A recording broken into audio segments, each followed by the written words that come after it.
সকাল সবাইকে স্বাগত জানাচ্ছি এখন টিভির নিয়মিত আয়োজন বাংলাদেশ লাং ফাউন্ডেশন এবং রেনেটা ফার্মাসিউটিক্যালসের সৌজন্যে আরোগ্য নিকেতন নির্মল শ্বাসে।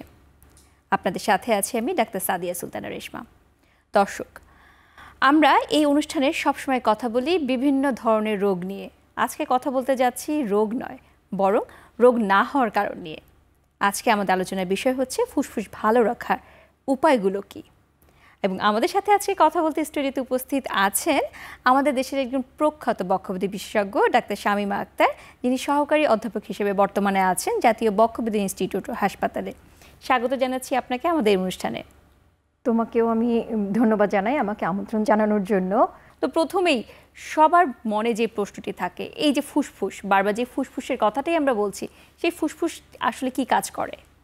ফুসফুস হচ্ছে একটা অঙ্গ, এক জোড়া ফুসফুস মানুষের বুকে থাকে দুপাশে, ডান সাইডে একটা এবং বাম সাইডে একটা। এই ফুসফুসের কাজ হচ্ছে বাতাস থেকে অক্সিজেনটাকে আমাদের রক্তে পরিবহন করা। ফুসফুস আমরা বলতেই বুঝি শ্বাস প্রশ্বাসের অঙ্গ। সে বাতাস থেকে অক্সিজেনটাকে গ্রহণ করে, রক্তের মধ্যে মিশিয়ে দেয় এবং সারা শরীরে সেই অক্সিজেনেটেড যে রক্তটা, ব্লাডটা সব অঙ্গে ছড়িয়ে দেয় এবং দূষিত যে গ্যাসটা আছে কার্বন ডাইঅক্সাইড, সেটা বাতাসে মিশিয়ে দেয়। আচ্ছা, তার মানে মোটা দাগে এই যে নিঃশ্বাস নিচ্ছি, অক্সিজেন দিচ্ছি এবং কার্বন ডাইঅক্সাইড বের করছি বা দূষিত বাতাসটা বের করছি। তো এই নেওয়া এবং দেওয়ার মাঝেই তো অনেক ধরনের রোগ হয়। সেই রোগগুলোর ব্যাপারে একটু জানতে চাই যে সাধারণত ফুসফুসের রোগ কি কি হতে পারে এবং কোনটা নিয়েই আমরা বেশি চিন্তিত হব? ফুসফুসের রোগ কয়েকভাবে আমরা কিন্তু ভাগ করতে পারি। যেমন খুব কমন আমরা কিন্তু হাঁপানি বা অ্যাজমার কথা খুব শুনি, সিওপিডির কথাও শুনি। তো এই রোগগুলো আসলে আমাদের সমাজে অনেক মানুষেরই কিন্তু হচ্ছে। এটা অনেকটা যেমন আমাদের বায়ু দূষণের সাথে সম্পর্কিত এবং আরও অনেকগুলো কারণের সাথে সম্পর্কিত, যেমন সিওপিডিটা ধূমপানের সাথে সম্পর্কিত। এছাড়াও আছে খুব কমন বাংলাদেশের জন্য, সেটা হচ্ছে বিভিন্ন রকমের ইনফেকশন। আচ্ছা, দেখা যায় সাইনোসাইটিস থেকে শুরু করে নিউমোনিয়া এবং খুব কমন বাংলাদেশে যক্ষ্মা। পৃথিবীতে যতগুলো হাই বার্ডেন কান্ট্রি আছে তার মধ্যে বাংলাদেশ নাম্বার হচ্ছে ষষ্ঠ। আচ্ছা, তো খুব বাংলাদেশে এই যক্ষ্মার প্রবণতাটা আসলে এখন পর্যন্ত নিয়ন্ত্রণ করাই যাচ্ছে না। হ্যাঁ, তো এখন এই ইনফেকশন ছাড়াও আরও কিছু রোগ কিন্তু আমাদের খুব কমন, আস্তে আস্তে কিন্তু এর প্রকোপ বেড়েই চলেছে। যেমন হচ্ছে ILD, যাকে বলে ইন্টারস্টিশিয়াল লাং ডিজিজ। এটাও অনেক ক্ষেত্রে দেখা যায় যে এর কারণ অজানা, আবার অনেক ক্ষেত্রে দেখা যায় এটা পরিবেশগত দূষণ এবং বিভিন্ন রকমের রাসায়নিক পদার্থ অনেক কিছুর সাথে কিন্তু মানুষের যখন সংস্পর্শ হয়, অনেক দিন ধরে যখন হয়, তখন দেখা যায় এই রোগগুলো হতে পারে। আচ্ছা, এছাড়া আরও কমন এখন হচ্ছে ফুসফুসের ক্যান্সার। ক্যান্সারটা আগে এক সময় আমাদের মনে হতো যে অত বেশি কমন না, কিন্তু ক্যান্সারের প্রকোপ কিন্তু দিন দিন বেড়ে চলেছে। আশঙ্কাজনকভাবে কিন্তু এখন ক্যান্সার রোগী আমরা পাচ্ছি। এছাড়া আরও কিছু রোগ আছে যেগুলোতে দেখা যায় যে ফুসফুসের যে পর্দা, এই পর্দার মধ্যে অনেক সময় তরল পদার্থ জমে, যাকে আমরা প্লুরাল ইফিউশন বলি। বিভিন্ন রোগে এটা হতে পারে। আরও কিছু আছে যে আপনার ওই পর্দার মধ্যে দেখা যায় ফুসফুসের ভিতরের যে বাতাস সেটা পর্দায় চলে আসে, তখন আমরা বলি নিউমোথোরাক্স। এগুলো এক রকমের ডিজিজ। এছাড়া পেশাগত কারণে কিন্তু অনেকগুলো ফুসফুসের রোগ হয়, যেগুলোকে আমরা অকুপেশনাল লাং ডিজিজ বলি। এটাও অনেকগুলো রোগের সমষ্টি, অনেক রকমের রোগ এর আন্ডারে আছে। আরও কিছু আছে ক্রনিক কতগুলো ইনফেকশনের কারণে ফুসফুসের ভিতরের যে কার্যক্ষমতা কমে যায়, ভিতরের যে স্ট্রাকচার এটাই চেঞ্জ হয়ে যায়, যাকে আমরা ব্রঙ্কিকটিসিস বলি। এই সব রোগগুলো আসলে দিন দিন আশঙ্কাজনকভাবে বেড়ে চলেছে। আচ্ছা, অনেক ধরনের রোগী তো তাহলে ফুসফুসে হচ্ছে, বা বলা যায় শরীরের অনেক জায়গা থেকেও তো রোগ ফুসফুসকে আক্রান্ত করতে পারছে। এই যে বিভিন্ন রোগগুলো, এর মাঝখানে মোটা দাগে যদি বলি, কিছু হচ্ছে গিয়ে সংক্রামক জাতীয় রোগ হচ্ছে, আবার কিছু অসংক্রামক রোগ হচ্ছে। তো আস্তে আস্তে আমরা যেটা পরিসংখ্যান দেখছি যে অসংক্রামক রোগ যেগুলো, আপনি হাঁপানির কথা বলেছেন, এগুলোর সংখ্যাই কিন্তু বেড়ে যাচ্ছে। তো প্রথমে একটু এই হাঁপানি নিয়ে একটু জানতে চাই, হাঁপানি রোগটি কেন হচ্ছে? এটা একটা শরীরের একটা বলতে পারি যে আমরা একটা মেকানিজম, যেটা হচ্ছে যে বাইরে থেকে কোনো জীবাণু ঢুকলে বা কোনো অ্যালার্জেন যখন ঢুকে শরীর এটাতে রিয়াকশন করবে, এটা নর্মাল একটা রিয়াকশন, সবার শরীরেই হবে। হ্যাঁ, কিন্তু হাঁপানি রোগের ক্ষেত্রে যেটা হয় যে শরীর অস্বাভাবিকভাবে রিয়াকশনটা দেখায়, যে কারণে বাহির থেকে যদি কোনো একটা অ্যালার্জেন শরীরে ঢুকে যায় ফুসফুসে বা অন্য কোনো মাধ্যমে, খাবারের সাথে হতে পারে, যে কোনো মাধ্যমে হতে পারে, যখন ঢুকে যায় তখন ফুসফুসে এই দেখা যায় অস্বাভাবিক রিয়াকশন শুরু করে, যে কারণে শরীরের ভিতরে অনেকগুলো রাসায়নিক পদার্থ, আমরা যেটাকে কেমিক্যাল মেডিয়েটার্স বলি, এগুলো রিলিজ হতে থাকে, যার কারণে ফুসফুসের শ্বাসনালীতে অনেক মানে প্রদাহ হয়। প্রদাহ হওয়ার কারণে শ্বাসনালীটা আস্তে আস্তে সংকুচিত হয়ে যায়, তখন শ্বাস প্রশ্বাসে বাধা সৃষ্টি করে, সেটাই হচ্ছে হাঁপানি রোগ। আচ্ছা, হাঁপানির কথা আপনি যেমন বলেছেন অ্যালার্জেন একটা সম্পর্ক রয়েছে, আবার অনেকে আছে যে সিগারেট খেয়েও নাকি হাঁপানি হয়, তো দুইটি হাঁপানি কি একই রকম নাকি দুইটির মধ্যে কোনো পার্থক্য রয়েছে? হ্যাঁ, এটা আসলে আমাদের জনসাধারণ দুটোকেই হাঁপানি বলে জানে, কিন্তু আসলে সিগারেটের কারণে, ধূমপানের কারণে যেই শ্বাসকষ্টটা হয় এটাকে আমরা বলি সিওপিডি।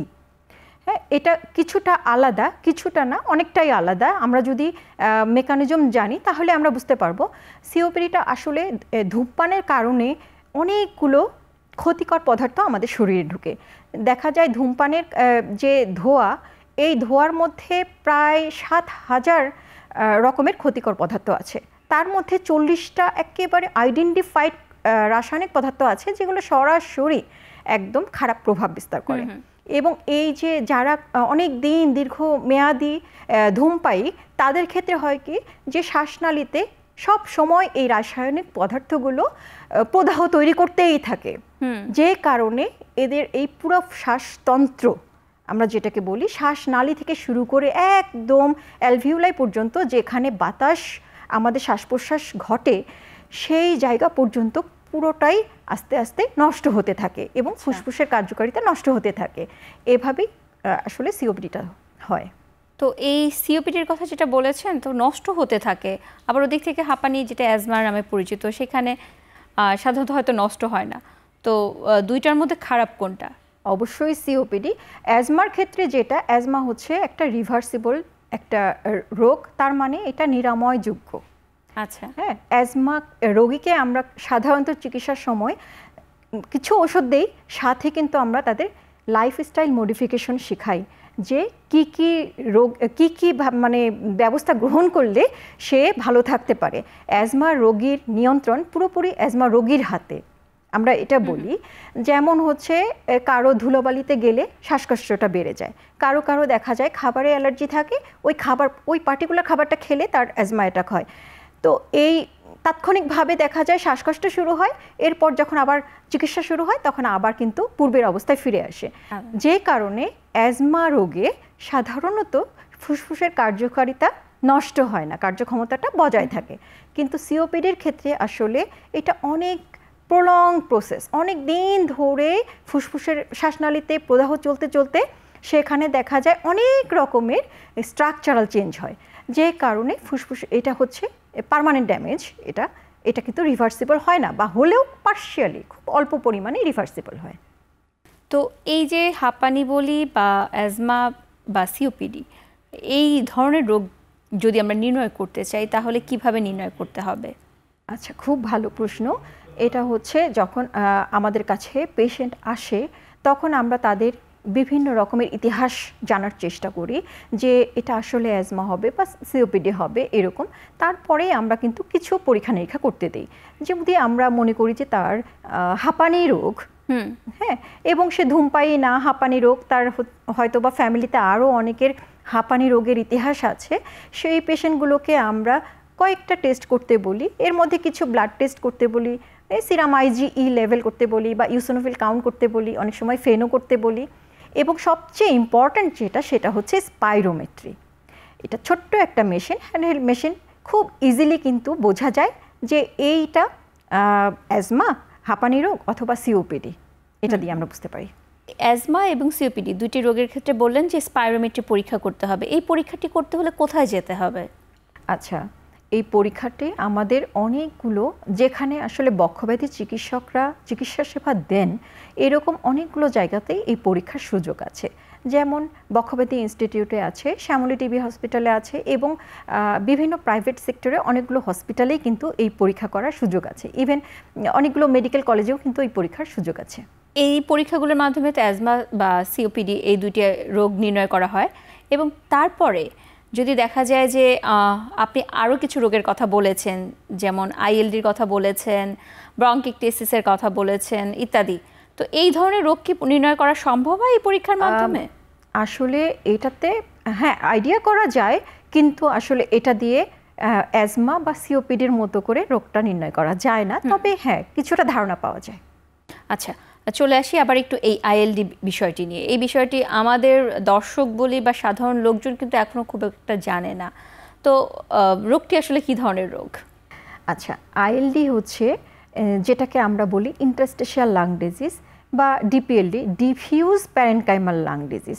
তো এই রোগটা একটা সিঙ্গেল কোনো রোগ না, এখানে হচ্ছে একটা গ্রুপ অফ ডিজিজ। এই আইএলডির আন্ডারে কিন্তু অনেকগুলো রোগ। তাদের কমন বৈশিষ্ট্য হচ্ছে এটা আমাদের ফুসফুসের যেখানে অ্যালভিউলাই বলে, শ্বাস প্রশ্বাস আমাদের আদান প্রদান হয়, যেই মেমব্রেনটা, যে পর্দাটা, সেই পর্দাটা আস্তে আস্তে মোটা হতে থাকে, যে কারণে দেখা যায় যে বাতাসের অক্সিজেন সেটা রক্তে প্রবাহিত কম হয়, যে কারণে পেশেন্টদের এই ফুসফুসের কার্যকারিতা কমে যায় এবং পেশেন্টের শ্বাসকষ্ট হয়। আচ্ছা, আমরা এই বিষয় নিয়ে আরও কথা বলবো, আমাদের একটি বিরতির সময় হয়েছে।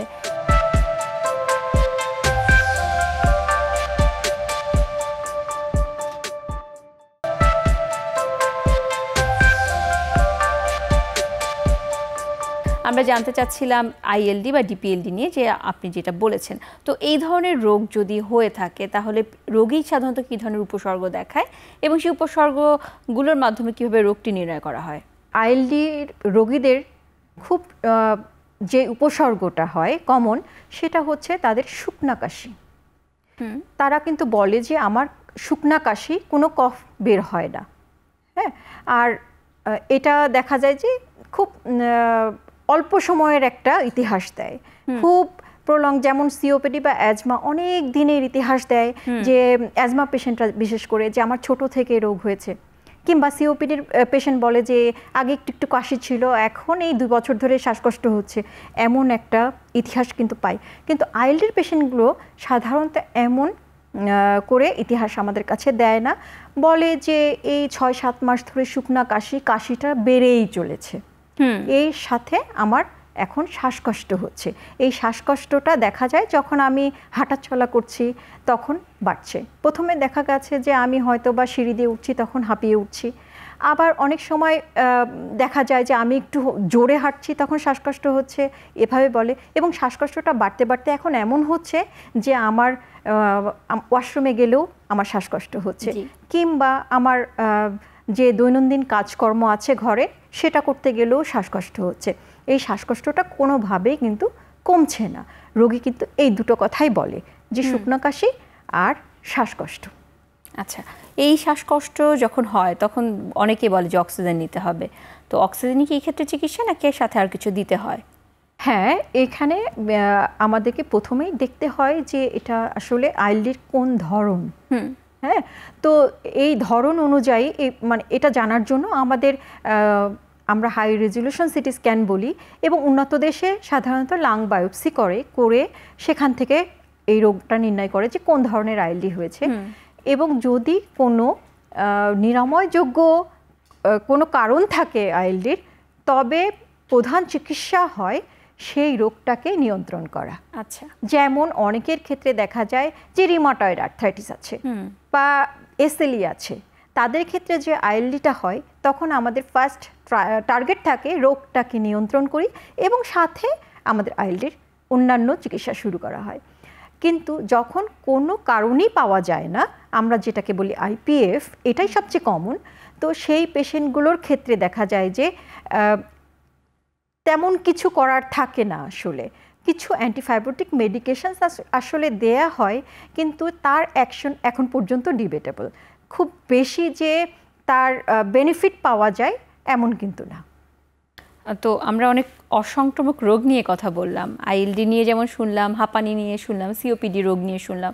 যদি এই রোগগুলো অনেক বেশি হচ্ছে ইদানিং, কিন্তু সংক্রামক জাতীয় যে রোগগুলো রয়েছে সেগুলো খুব একটা পিছু বোধহয় রয়নি। যেমন আমরা কিছুদিন আগে কোভিডের কথা দেখেছি, আমরা দেখছি যে প্রতি বছরই কারো না কারো ইনফ্লুয়েঞ্জা হচ্ছে। তো এই যে সংক্রামক রোগগুলো হচ্ছে, এগুলো হওয়ার পিছনে সাধারণত প্রধান কারণ কি কি?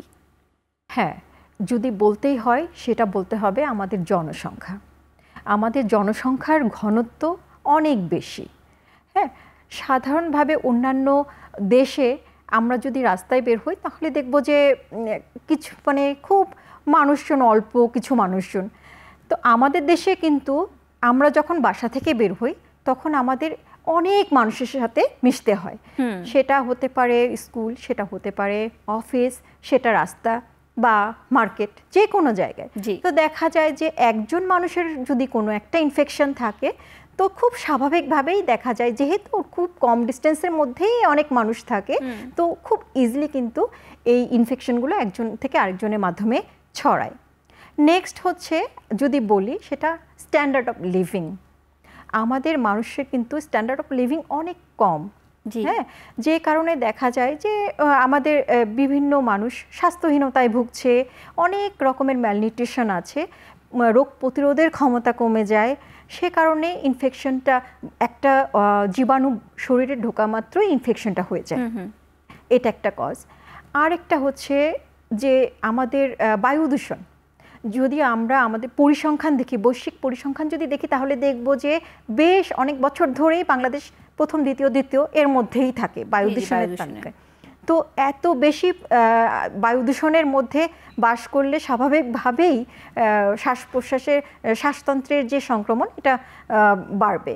সংক্রমকের পিছনের কারণ তো জানলাম, সমাধান কোথায় সেটা জানার আগে একটু জানতে চাই যে যদি এই ধরনের সংক্রামক জাতীয় রোগ হয় সাধারণত কী ধরনের উপসর্গ হয় এবং সেগুলো এই অসংক্রামক রোগ থেকে পার্থক্য কোথায়? হ্যাঁ, যখন সংক্রমণ হয় শ্বাসতন্ত্রের তখন প্রথমত যেটা হয় সেটা হচ্ছে যে কোনো একটা সংক্রমণের প্রথম উপসর্গ হয় জ্বর। জ্বর, তারপরে হচ্ছে নাক দিয়ে পানি পড়া, গলা ব্যথা করা, ঠান্ডা লাগা, কাশি হওয়া এবং শ্বাসকষ্ট হওয়া। অনেকে বলে যে আমার বুকে ব্যথা করছে, এরকম উপসর্গগুলো হয়। সাথে কিন্তু আবার দেখা যায় যে ফ্লু লাইক সিমটম যেগুলো হয় সেগুলো হয়, যেমন হচ্ছে শরীরে ব্যথা, হ্যাঁ, তারপরে শরীরে অবসাদগ্রস্ত হয়ে যাওয়া, কোনো কিছু ভালো না লাগা, হ্যাঁ, এইসব কিন্তু খুব কমন। যখন সংক্রমকের কথা আমরা বলি সবার আগে আপনিও বলেছেন যে যক্ষ্মা চলে আসে, এবং আমরা অবশ্যই হাই বার্ডেন একটি দেশ যেখানে সবচেয়ে বেশি যক্ষ্মা রোগী আছে, তার মধ্যে 6ষ্ঠতম।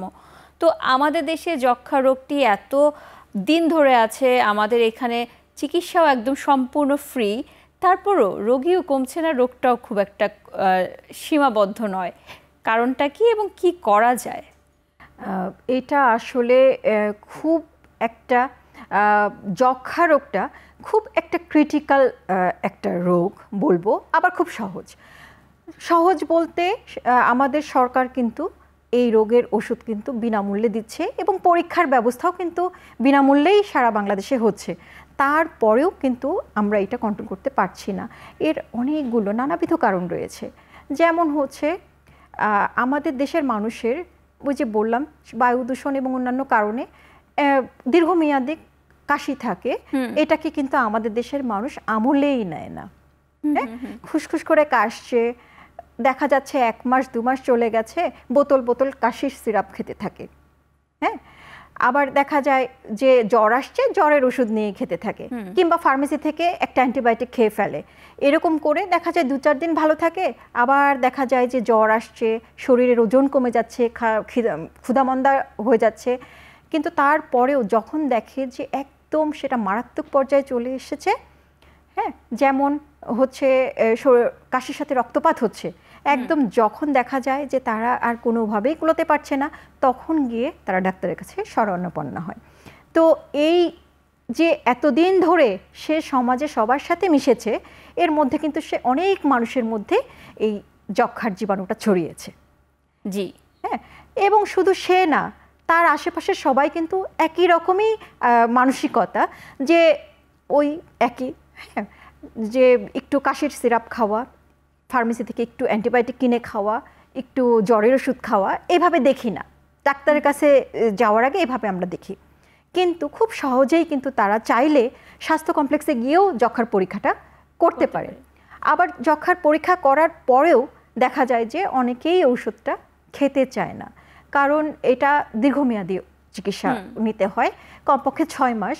তো এই যখন চিকিৎসা নিতে বলা হয়, স্বাভাবিকভাবে যখন 2 মাস পরে তার শরীর স্বাস্থ্য একটু ভালো হতে থাকে, কাশিটা কমতে থাকে, সে একটু ভালো বোধ করে, ওষুধটা খাওয়া বন্ধ করে দেয়। ফলশ্রুতিতে যেটা হয়, সেই যক্ষাটা আবার ফিরে আসে অথবা মারাত্মক যক্ষায় পরিণত হয়। এই কারণগুলো ছাড়াও আরও কিছু আছে, যেটা হচ্ছে যে স্বাস্থ্যহীনতা, আমরা ম্যাল নিউট্রিশন বলি, এগুলো কারণেও অনেক সময় দেখা যায় যে ওষুধ সঠিকভাবে কাজ করে না। এটাও একটা কারণ হতে পারে। আমরা যক্ষা নিয়ে বা ফুসফুসের সংক্রামক রোগ নিয়ে আরও অনেক কথা বলবো, যাচ্ছে একটা ছোট বিরতিতে।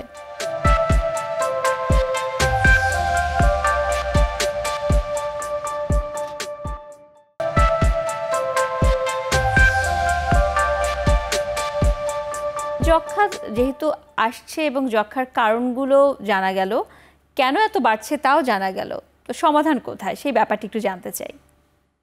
আচ্ছা, সমাধান হচ্ছে আমাদের জনসচেতনতা বৃদ্ধি করতে হবে এবং আমাদের যে স্বাস্থ্যর প্রত্যেকটা সেক্টরে আমাদের যে ডাক্তার, নার্স এবং অন্যান্য স্বাস্থ্যকর্মীরা আছে, তাদেরকে প্রশিক্ষণ দিতে হবে যে কিভাবে এটা খুব তাড়াতাড়ি রোগটা নির্ণয় করা যায় এবং কিভাবে ইফেক্টিভলি তার চিকিৎসাটা চালানো যায়। আর হচ্ছে জনসচেতনতা বলতে যেটা আমি বুঝাবো, যে এগুলো শুধু হসপিটালের মধ্যেই সীমাবদ্ধ তা না, এটা হচ্ছে বিভিন্ন সামাজিক যোগাযোগ মাধ্যম, টেলিভিশন, অন্যান্য সব জায়গায় কিন্তু এই জনসচেতনতামূলক বিভিন্ন তথ্য প্রদর্শন করতে হবে রোগীদেরকে। এবং স্কুল কলেজের যে পাঠ্য বই, এটার মধ্যেও অন্তর্ভুক্ত করতে হবে, যাতে আমাদের শিশুরা এটা পাঠ্য বই থেকেই শিখতে পারে। হ্যাঁ, কিভাবে ফুসফুসকে ভালো রাখতে হবে, কিভাবে এই সংক্রমণ থেকে বাঁচা যাবে, এগুলো যাতে তারা ছোট থেকেই রপ্ত করতে পারে। কিছু সমস্যার সমাধান আপনি দিচ্ছেন। একটা বড় সমস্যা আমাদের দেশে বারবার বিভিন্ন ধরনের, যখন আমরা ফুসফুসের রোগ নিয়ে কথা বলছি বা অন্যান্য রোগ নিয়ে কথা বলছি, আসছে বায়ু দূষণ। তো এই বায়ু দূষণ অবশ্যই আমাদের দেশে একটা প্রধান সমস্যা, কিন্তু স্বাভাবিকভাবেই বা বলবো যে এখনও মানুষ অতটা সচেতন নয় যে কখন কিভাবে এটাকে প্রতিরোধ করা যায়। তো আপনি কি মনে করেন যে আমাদের আসলে কোন জায়গায় এখানে কাজ করা প্রয়োজন? হ্যাঁ, বায়ু দূষণ তো আমাদের দেশে অনেকভাবেই হচ্ছে। যেমন আমরা যদি ঢাকা সিটির কথাই চিন্তা করি, ঢাকা সিটিতে এখনও কিন্তু অনেক যানবাহন চলে যেখান থেকে কালো ধোঁয়া বের হচ্ছে। অনেক ঢাকা সিটির ক্যাপাসিটির তুলনায় কিন্তু যানবাহনের সংখ্যাও অনেক বেশি। এই যে এদের থেকে যে নির্গত ধোঁয়া, এখান থেকে কিন্তু বায়ু দূষণ হচ্ছে। এছাড়া বিভিন্ন কলকারখানা তারা নিয়ম না মেনেই শহর এবং হচ্ছে লোকালয়ের আশেপাশেই তারা এই কলকারখানাগুলো নির্মাণ করছে এবং তাদের যে ধোঁয়াগুলো, সেগুলোকে তারা প্রপার ওয়েতে এটা নির্গত করছে না। তারপরেও আছে কিছু রাসায়নিক পদার্থ যেগুলো আসলে খুব ক্লোজ ড্রেনেজ সিস্টেমের মাধ্যমে নিষ্কাশন করা দরকার, সেগুলো দেখা যাচ্ছে ওপেনলি পড়ে আছে। এই রাসায়নিক পদার্থগুলো কিন্তু বাতাসে মিশতে থাকে, এভাবে বায়ু দূষণ হতে পারে। এছাড়া সারাক্ষণই বিভিন্ন জায়গায় নির্মাণ কাজ চলতে থাকে, যেখান থেকে কিন্তু অনেক বেশি রাস্তাঘাট, অনেক দালান কোঠা কিন্তু সারাক্ষণই হচ্ছে, সেখান থেকেও কিন্তু বায়ু দূষণ হচ্ছে। হ্যাঁ, এটাই আসলে মেন কারণ আমাদের। জি, অবশ্যই কারণগুলো তো জানলাম। তো আমি জানতে চাই যে আমাদের দর্শকের উদ্দেশ্যে আপনি যদি বলেন যে আমরা কি করতে পারি এটা কন্ট্রোল করার জন্য বা নিয়ন্ত্রণ করার জন্য। এটা তো অনেক লং টার্ম প্রসেস। বায়ু দূষণ কমানোর জন্য আসলে এটা রাতারাতি সম্ভব হবে না। আমাদেরকে যেটা করতে হবে, এই বায়ু দূষণ থাকা অবস্থায় আমরা কিভাবে আমাদেরকে বাঁচিয়ে রাখতে পারি। সেই ক্ষেত্রে আমি বলবো যে আমাদের মতো জনসাধারণ যাদেরকে প্রতিনিয়ত ঘরের বাইরে যেতে হচ্ছে, তারা খুব স্বাভাবিকভাবে কিন্তু মাস্ক ব্যবহার করতে পারেন। হ্যাঁ, এই একটা মাস্ক কিন্তু তাকে অনেক ধুলাবালি এবং অনেক সংক্রামক যে জীবাণু আছে সব কিছু থেকে কিন্তু তাকে রক্ষা করতে পারে। আমরা একটা জিনিস দেখেছি, যখন কোভিড-19 ছিল তখন কিন্তু অন্যান্য সংক্রমণগুলো কিন্তু কমে গেছিল। জি, এমনকি অ্যাজমা বা হাঁপানি রোগ, সিওপিডি এবং অন্যান্য নিউমোনিয়া অনেক কিছু কিন্তু রোগ অনেকটাই নিয়ন্ত্রণে চলে এসেছিল। একটাই হয়তো কারণ ছিল যে তখন মানুষ একটু সচেতন ছিল, মাস্ক ব্যবহার করত। তো সেই কারণেই হতো কি একজনের থেকে আরেকজনের ট্রান্সমিটও হতো না ইনফেকশনগুলো। আবার হচ্ছে ধুলাবালি এগুলো, হ্যাঁ, যে আমাদের বায়ু দূষণ সেগুলো থেকেও কিন্তু সে রক্ষা পেত। যে কারণে দেখা যেত যে ওই সময় কিন্তু কোভিড ছাড়া বাকি শ্বাসতন্ত্রের সমস্যাগুলো কিন্তু আমরা অনেক কম পেয়েছিলাম। তো এই জন্য বলবো যে এভাবে। আর আমাদের এই যে বায়ু দূষণ কমানোর যে ব্যবস্থা, এটার জন্য অনেক মানে এটা গভর্নমেন্ট সেক্টর থেকে, প্রাইভেট সেক্টর থেকে অনেক একটা অ্যাডভোকেসি দরকার, অনেকভাবেই এটা ম্যানিপুলেশন দরকার। যে সরকার থেকে বিভিন্ন আইন প্রণয়ন করতে হবে, এই আইনগুলোকে বাস্তবায়নের চেষ্টা করতে হবে এবং অন্যান্য যারা শিল্প কারখানার মালিক আছে তাদেরকেও বাধ্য করতে হবে তাদের যে বজ্রগুলো আছে সেগুলোকে সুন্দরভাবে নিষ্কাশনের জন্য যানবাহনগুলো, ত্রুটিযুক্ত যানবাহনগুলোকে রাস্তা থেকে উঠিয়ে নিতে হবে। এরকম করে কনস্ট্রাকশন কাজগুলো করার সময় সেটা যাতে বায়ু দূষণ না করে সেইভাবে করার ব্যবস্থা করতে হবে। হ্যাঁ, আর রাস্তাঘাট সারা বছর যে কাটা হচ্ছে এগুলো কমানোর ব্যবস্থা করতে হবে। জি, অবশ্যই। আমরা যখন ফুসফুসের রোগ নিয়ে কথা বলি, রোগের মধ্যে আসে যেমন ক্যান্সারের কথা আসে, যেমন আপনি সিওপিডির কথা বলেছেন, বা বায়ু দূষণ, সব কিছুর সাথে আরেকটি কথা চলে আসে, তা হচ্ছে গিয়ে ধূমপান। তো ধূমপান কিন্তু আমাদের দেশে মানুষজন প্রকাশ্যে করছে, যদিও আইন আছে কিন্তু আইনটি বোধহয় কাগজে কলমের মধ্যে সীমাবদ্ধ। এই ধূমপান আসলে ফুসফুসের কতটুকু ক্ষতি করতে পারে বলে আপনি মনে করছেন, বা আপনার তথ্যটা একটু জানতে চাই। আচ্ছা, ধূমপানের ব্যাপারটা হচ্ছে আমরা ছোট থেকেই শুনে আসছি ধূমপানে বিষপান বা স্মোকিং কিলস বা স্মোকিং কজেস ক্যান্সার। এই ছোট ছোট কথাগুলো আমরা কিন্তু ছোট থেকেই শুনে আসছি। তার মানে অনেক হাজার হাজার গবেষণায় প্রমাণিত যে ধূমপান শরীরে ক্ষতিকর প্রভাব বিস্তার করে। শুধু ফুসফুস না, একদম মাথা থেকে পা পর্যন্ত, পা একদম আঙ্গুল পর্যন্ত এমন কোনো অঙ্গ নেই যেখানে ধূমপান খারাপ প্রভাব বিস্তার করে না। তো আমরা যদি ফুসফুসের দিকে তাকাই তাহলে দেখব যে আমরা যে ধূমপান করি, ধূমপানের যে ক্ষতিকর পদার্থগুলো আছে সরাসরি ফুসফুসে যায়, একদম সরাসরি খারাপ প্রভাব বিস্তার করে। আমি প্রথমেই একটা রোগ সম্বন্ধে বলেছি, সিওপিডি। তো যারা অনেক দিন ধরে ধূমপান করে আসছেন তাদের মধ্যে অনেকের দেখা যায় এরকম সিওপিডি রোগ হচ্ছে। অনেকের ক্ষেত্রে দেখা যাচ্ছে সিওপিডির সাথে ফুসফুসের ক্যান্সার হচ্ছে, কারো কারো ক্ষেত্রে হয়তো সিওপিডি হচ্ছে না, ক্যান্সার হচ্ছে। এছাড়াও কিন্তু ধূমপানের কারণে শরীরের যে রোগ প্রতিরোধ ক্ষমতা সেটা কিন্তু কমে যায়, যে কারণে কিন্তু ফুসফুসের বিভিন্ন সংক্রমণ এটা বাড়ে। এছাড়া আরও আছে যেমন হচ্ছে আইএলডি, কিছু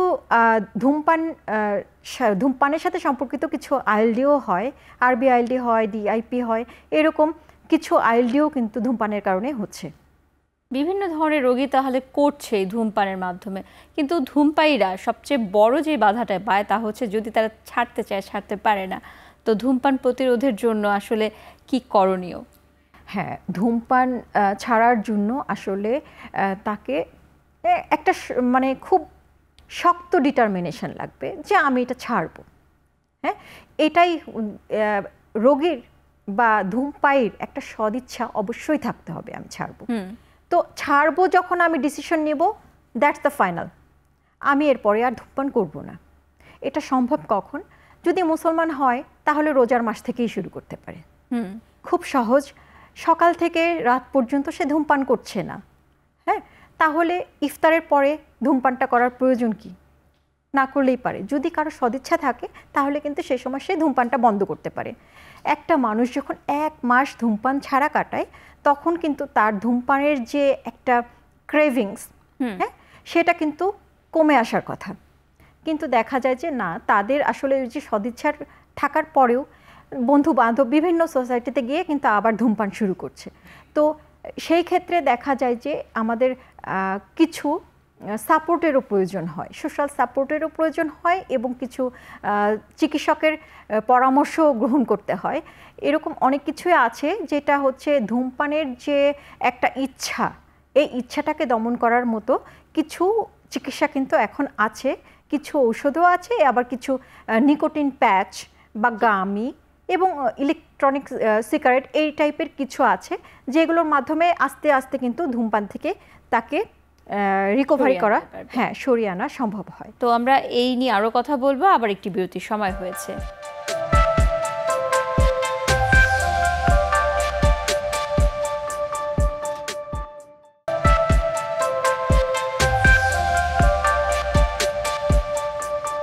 বিরতির পর আবারও স্বাগত জানাচ্ছি আরোগ্য নিকেতন নির্মল শ্বাসে। কথা বলছিলাম ফুসফুস ভালো রাখার উপায় নিয়ে।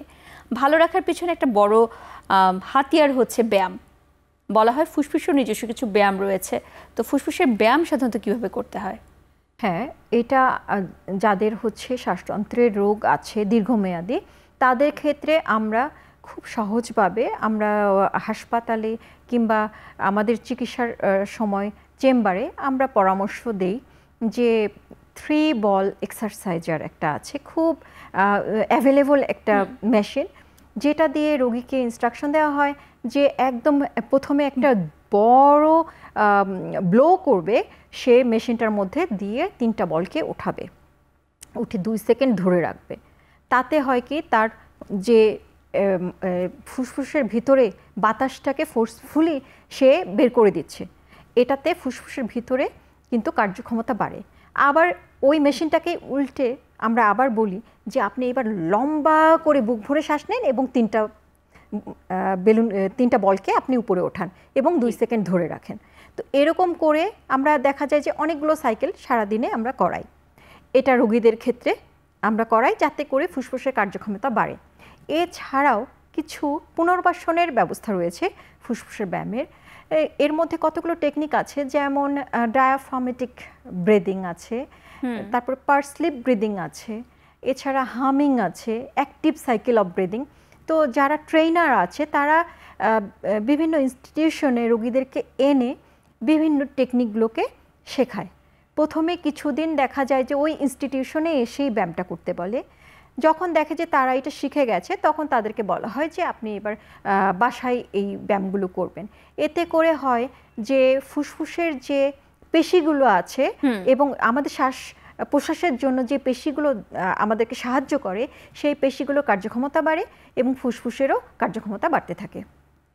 আমরা কথা বলতে বলতে অনুষ্ঠানের শেষ পর্যায়ে চলে এসেছি। বিদায়ের আগে যে বিষয় নিয়ে আজকে আমরা কথা বলতে বসেছি সেই বিষয়টি একটু জানতে চাই। এই যে ফুসফুস ভালো রাখার জন্য আমাদের কি কি করণীয়, সেটি যদি আমাদের দর্শকদের একটু সংক্ষেপে বলেন। হ্যাঁ, ফুসফুস ভালো রাখার জন্য প্রথমেই যেটা করতে হবে, যারা ধূমপায়ী আছেন তাদেরকে ধূমপান বন্ধ করতে হবে। ধূমপান শুধু সরাসরি ধূমপান না, যারা প্যাসিভ স্মোকিং এর শিকার হচ্ছেন, যেমন অনেক মহিলারাই আছেন তার স্বামীরা ধূমপান করছে, তো সেখান থেকে বিরত থাকতে হবে। 2 নম্বর হচ্ছে একটা সুন্দর হেলদি লাইফস্টাইল মেনটেন করতে হবে। ব্যালেন্স ডায়েট, পুষ্টিকর খাদ্য গ্রহণ করতে হবে। পুষ্টিকর খাদ্য বলতে কিন্তু বিদেশি ফলমূল কিংবা মাছ মাংস না, আমাদের দেশীয় একটা পেয়ারা হতে পারে, লেবু হতে পারে, ইভেন কাঁচা মরিচও হতে পারে, আবার মাছ মাংসর পরিবর্তে ডিমও হতে পারে। আমাদের সহজলভ্য খাবার দিয়েই কিন্তু পুষ্টিকর খাদ্যটা আমরা গ্রহণ করতে পারি। এছাড়া হচ্ছে অ্যাক্টিভ থাকা, বসে না থেকে ওজন যাতে না বেড়ে যায়, এভাবে একটু ব্যায়াম করা, একটু অ্যাক্টিভ থাকা, এভাবে কিন্তু সম্ভব। যারা অ্যালকোহলিক আছেন তাদেরকে বলবো যে অ্যালকোহলিজমটা যদি ছেড়ে দেয় তাহলে কিন্তু এটা শুধু ফুসফুস না, সারা শরীরেই কিন্তু এটার একটা পজিটিভ একটা ইফেক্ট পাওয়া যায়। এছাড়া সংক্রমণ যদি হয় সেক্ষেত্রে খুব দ্রুত ডাক্তারের শরণাপন্ন হওয়া এবং চিকিৎসা গ্রহণ করা। আর বলবো যে কিছু সংক্রমণের জন্য ভ্যাকসিন কিন্তু নেয়ার ব্যবস্থা আছে। ছোট বাচ্চাদের ক্ষেত্রে দেখা যায় ইপিআই এর যে ভ্যাকসিনগুলো আছে সেগুলো দেওয়া, এবং বড়দের ক্ষেত্রে নিউমোকক্কাল ভ্যাকসিন, ইনফ্লুয়েঞ্জা ভ্যাকসিন, এই ভ্যাকসিনগুলো আসলে রেগুলার বেসিস। ইভেন বড়দের ক্ষেত্রে মিজেলস ভ্যাকসিনের কথাও বলা হচ্ছে। এই ভ্যাকসিনগুলো নিলে দেখা যায় যে সংক্রমণ কমে যায়। এছাড়া যারা আসলে পেশাগত ঝুঁকিপূর্ণ পেশায় আছেন তাদেরকে বলবো যে প্রোটেক্টিভ যে সেফটি মেজার্সগুলো আছে, যেমন মাস্ক পরা, গগলস পরা, গ্লাভস, গামবুট এগুলো পরা, এবং ওই সব যারা ঝুঁকিপূর্ণ কাজ করছেন তাদের একটা রেগুলার চেক আপের মধ্যে থাকা যে কোনো রোগ তাদের হচ্ছে কিনা, এভাবে কিন্তু যদি থাকে তাহলে দেখা যায় যে ফুসফুসকে ভালো রাখা সম্ভব। চেক আপের কথায় যখন একটু আসলো, একটু জানতে চাই যে সাধারণত যদি ক্যান্সার বা অন্যান্য রোগের ক্ষেত্রে প্রতিরোধের জন্য কতদিন পর পর চিকিৎসকের কাছে যাওয়া উচিত? যেই রোগীরা আসলে ক্যান্সার হয়ে গেছে সেই ক্ষেত্রে আসলে তার ক্যান্সারের চিকিৎসা তো চালাতে হবে। ক্যান্সারের চিকিৎসায় যদি তার ক্যান্সারটা একটা স্থিতিশীল অবস্থায় আসে তখন কিন্তু বলা হয় যে প্রথম বছরে 3 মাস পর পর হ্যাঁ টেস্ট করতে, তারপরে বলা হয় পরের বছরে 6 মাস পর পর করতে। এরপরেও যদি পেশেন্ট স্থিতিশীল অবস্থায় থাকে তখন বলা হয় যে এক বছরে একবার করবে, অথবা যদি তার কোনো রকমের উপসর্গ আসে তখন সে ডাক্তারের পরামর্শ গ্রহণ করবে। জি, আজকে এই আলোচনার মাধ্যমে আসলে অনেক ধরনের তথ্যই আমরা জানতে পারলাম। আপনাকে অসংখ্য ধন্যবাদ আপনার মূল্যবান সময় থেকে আজকে আমাদেরকে সময় দেওয়ার জন্য। তোমাকে অসংখ্য ধন্যবাদ এখন টিভি এবং বাংলাদেশ লাং ফাউন্ডেশনকে। দর্শক, আজকে এখানেই বিদায় নিচ্ছি। ভালো থাকুন, সুস্থ থাকুন।